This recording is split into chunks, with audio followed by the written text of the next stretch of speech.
Kita nyo na sa sobrang init. Ayan. Diba? Pero ang ganda dito.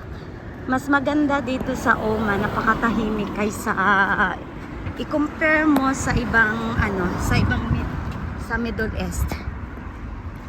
Ito lang kagandahan sa Oman, tahimik. Atas yung sa taxi, hindi ka matatakot na sumakay.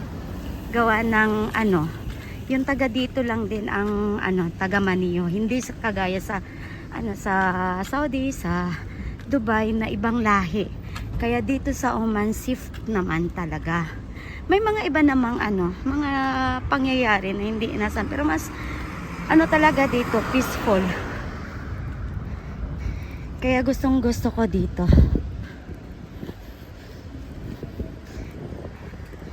Pero sobrang init na.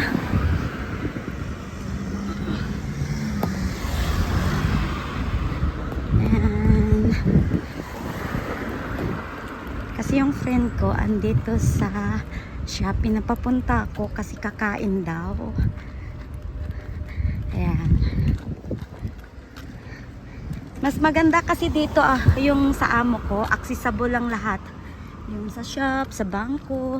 Dito, pwede ka na mag-grocery. Ang lapit-lapit lang talaga. Tapos, ang kasamaang palad, mag-for good na sila ngayong June. So, si Inday, maghahanap na naman ng ibang amo. Meron na, nakahanap, pero parang, parang mabigat sa loob. Meron ding isa, yung dati kong amo na sa Dubai, kinukuha ako. So, maybe, hindi pa sure, pupunta ng Dubai, kung anong ng Panginoon.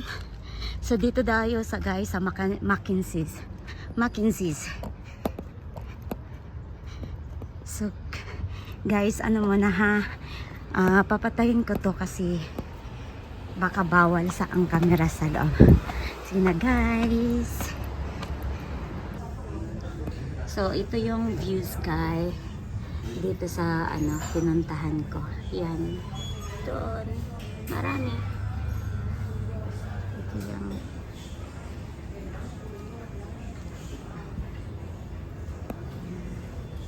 maganda sila.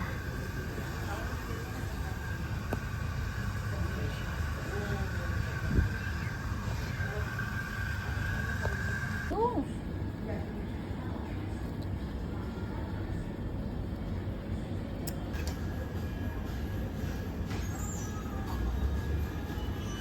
Pwede naman na nga kung hindi mo gusto.